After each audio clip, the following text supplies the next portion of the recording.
What's going on, everyone? My name is Talon Sai, and you are watching Sunday GUNDAY. I hope you're all having a great Sunday so far. Today we are taking a look at, hands down, the best shooting gun that I've ever had the opportunity to own. Before we jump into this video, I do want to get a few questions out of the way. Number one, have I shot in any official competition or match?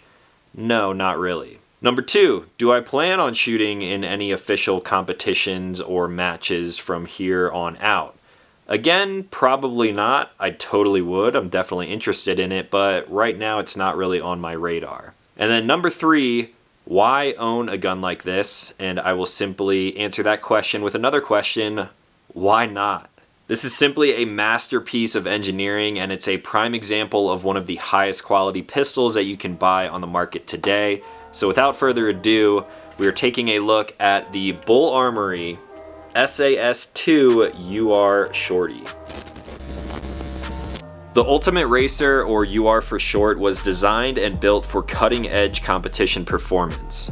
It incorporates state-of-the-art gunsmithing and manufacturing processes to provide insane speed and accuracy. Just like the other BUL guns that I've covered in the past, the UR Shorty is meticulously hand-fit and tuned, and then thoroughly tested to ensure that everything is perfect. I personally know the guys who built and tuned this gun for me, and as expected, they knocked it right out of the park. The gun came ready to race right out of the box. All I really had to do was load the magazines and start the break-in process. Now, the Shorty in the name refers to the commander length 4¼ inch bull barrel, making this platform lighter and faster cycling than some of its bigger brothers. It's a single piece design with the compensator built right into the end of the barrel, and it's also offered in an optional titanium nitride coating. These are offered in a few different calibers like 38 Super, 9x21, and standard old 9mm. That's right, that was not a misspeak. This is one of the only full-blown race guns that will reliably cycle standard 9mm minor ammo right out of the box, in addition to the 9mm major ammo required for most competitions. Having a gun that does this will allow you to train and plink around for fun with cheaper and more readily available 9mm. Now, the finish options on this gun are either a black stainless steel or the standard stainless like you see right here on the full-length dust cover and a significantly lightened slide. The trigger is adjustable, and mine is currently pulling at about 2.5 pounds. It's simply one of the best triggers that I've ever felt on a pistol of this kind. The safety is ambi and features extended and shielded levers, and I also opted for the integrated thumb rest on the optic mount. Speaking of optics, my Shorty is fit with a Nico Sterling 6 MOA red dot, but the mount is also compatible with the Seymour RTS2 and Vortex Razor sights as well. To top it all off, my Shorty is fit with a massive adjustable magazine release, a full-length stainless steel guide rod, a custom enlarged brass magwell, and even a slide racker on top. So my Shorty shipped in a box just like this right here, nice hard-sided case that you will find with all of the BUL guns. And then inside of here we have the gun, of course, and 2 of these competition-style magazines. Now, like I mentioned, and I will continue to mention throughout this video, this gun shoots 9 regular old 9mm minor ammo. So right out of the box, I took this thing to the range and was able to shoot my standard old 9mm ammo. Included in the box, they also have a pack of other parts here. You have different spring tensions, you have a cleaning kit, stickers, swag pack, and stuff like that. So if you are picking up a Shorty to run competitions, which of course I'm sure you are, then you have everything you need right here in the box to get this thing tuned to your liking, and you can go out there and completely crush the competition. Now, how does this thing shoot? I've already given you a lot of my opinion on this gun already, but let's jump into the first mag impression, and you guys know we had to do this one correctly.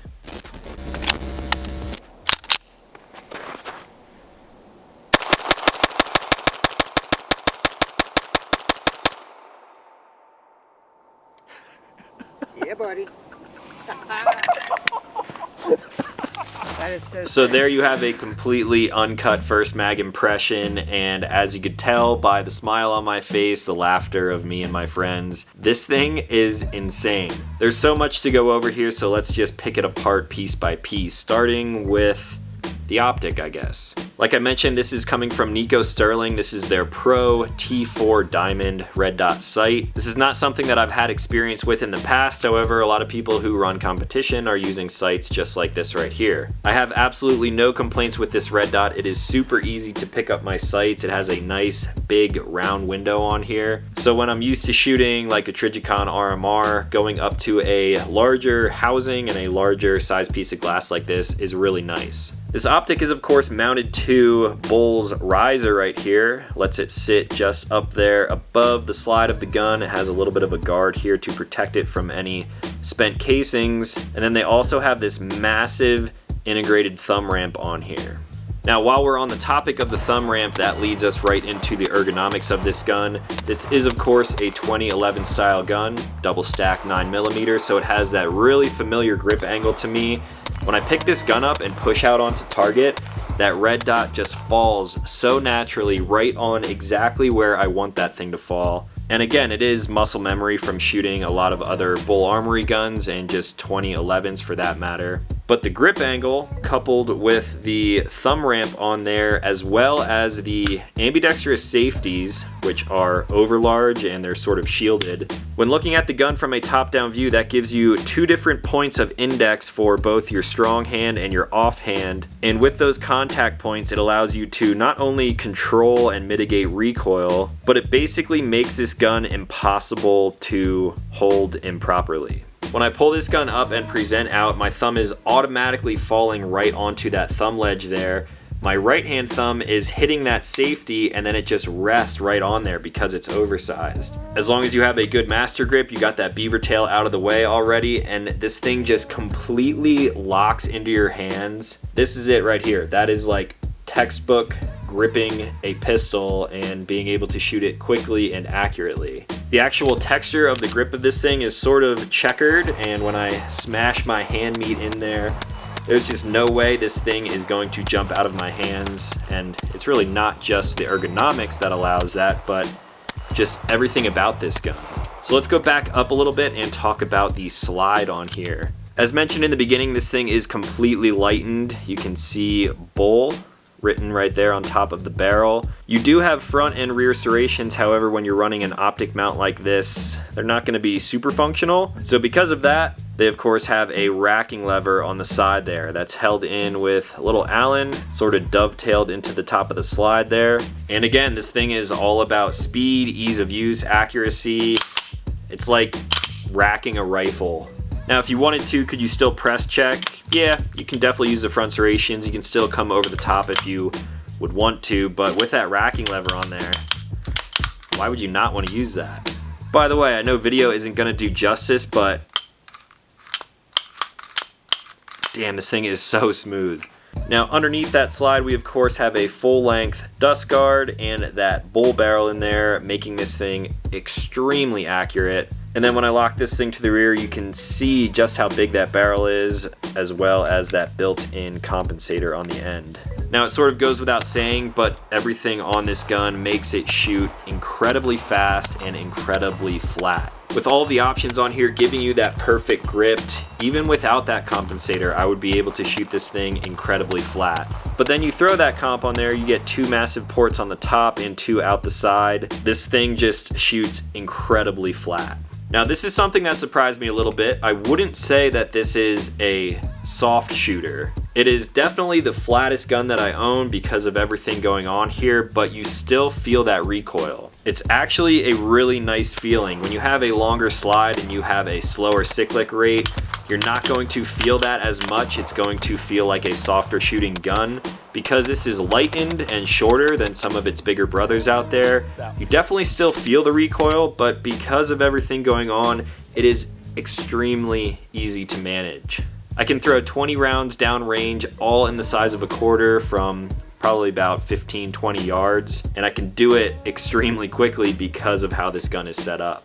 Now, moving down the gun a little bit further, let's just save the trigger for last. We have that checkered pattern on the grip there, like I mentioned.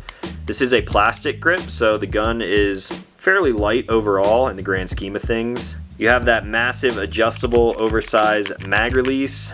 And then when you couple that with a huge and large magwell like this, reloads are of course extremely easy, and getting that magazine out of there, it's like there's nothing even holding it in place. These guns are just built and tuned so perfectly, and obviously that's what they're for. It's for competition. Now, speaking of that enlarged magwell, this is a upgraded version. This is a brass magwell, giving it a little bit more weight, leaving this gun feeling way more maneuverable and balanced in the hand. The shorter length already leads to better maneuverability when you're comparing it to its bigger brothers again. So this thing is super easy to manipulate, to maneuver around if you're running around a stage. And then that added weight of the brass magwell just leaves this thing feeling extremely balanced in the hand. Now we can move into the trigger. Like I mentioned in the beginning, this is one of the best feeling triggers on any gun that I own, and probably one of the best feeling triggers on any race gun that I've ever shot before in my life. Now, the one you're looking at right here is an upgraded option. I of course like flat triggers on most of my guns. This thing is adjustable. It is coated to sort of match the brass colors that we have going on here, and I'll just give you guys a close-up look at this. You got to be really careful because this is about 2.5 pounds. Take up to the wall,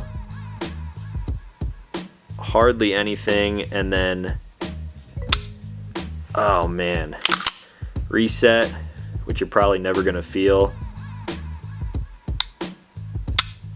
Video just simply doesn't do justice for a trigger like this. It doesn't do justice for a gun like this. This is really a gun that you need to go out to a range and rent, or find a friend who has one and go shoot it for yourself. The reason I seem so stoked on this is because this is a gun that I've wanted for the longest time, but I wanted it for a good reason. There's really no comparison between a race gun and anything else out there. The level of expertise of engineering and hand fitment that goes into these things leave them really feeling unlike anything else out there on the market.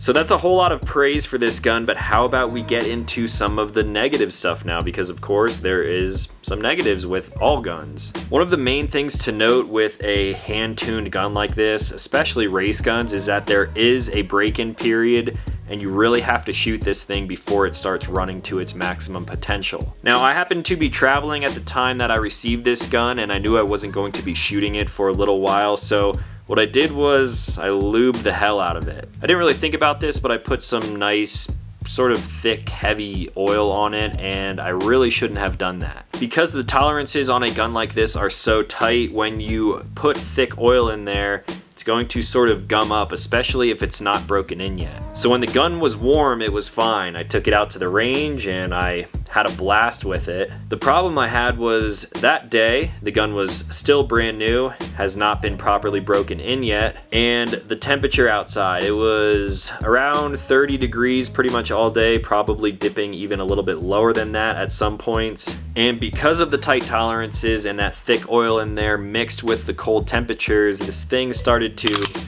gum up a little bit. As you can tell right now, this thing is well broken in.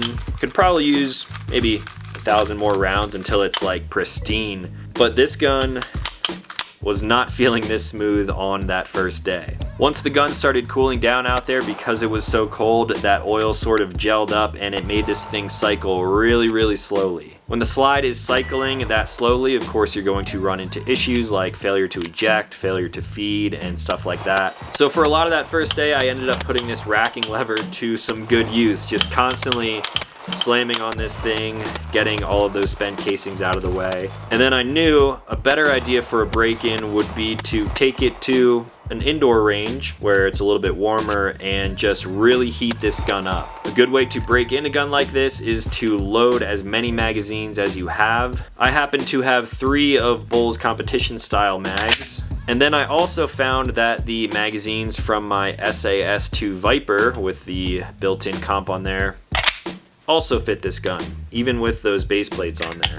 So for the break-in, I went up to visit my friends at Schuylkill Gunworks. They just put in a brand new range. I would highly recommend checking it out if you're ever in the area. I went up there, I loaded 6 magazines at a time, and I would simply throw a mag in, shoot as accurately and as quickly as possible to get this gun hot, drop the mag, throw another one in, and just continue to shoot to keep this thing hot and basically as warm as possible. When the gun warms up, of course, the metal expands and it allows wear to happen a little bit quicker.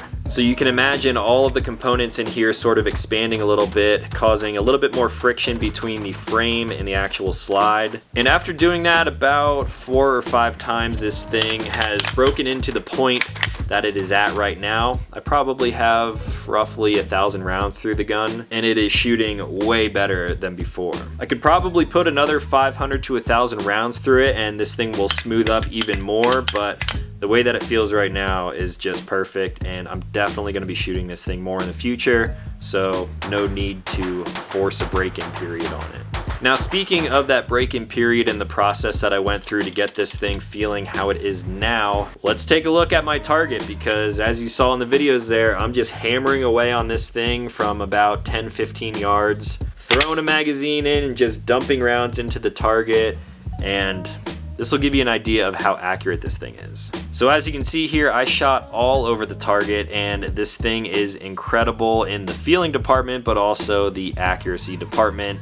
No surprise there. While the gun was running out on my range on that really cold morning, you can see me right here shooting roughly 90 to 100 yards, just ringing that 2/3 ADAP steel from TA targets time and time again. I mean, at this point, this review just seems really biased, but it's not. My goal this year was to only review guns that I'm really stoked on, and this thing was at the top of my list and still is. This is probably in my top 3 favorite guns that I own, maybe top 2 even. I've just wanted a race gun for the longest time because the way they shoot feels unlike anything else. Like I mentioned in the beginning, I don't even shoot competition, but it is really hard to not like what goes into a gun like this to allow it to shoot the way that it does. Now, other than that con of the break-in, I really can't say anything else bad about this gun. I guess price point could be a concern of a lot of people. However, when you're buying a competition gun, for the most part, you're not gonna opt for a cheap option. You really get what you pay for, and there are gonna be people in the comment section saying, "Oh, I can shoot my Glock 19 just as well as you can shoot that race gun." First of all,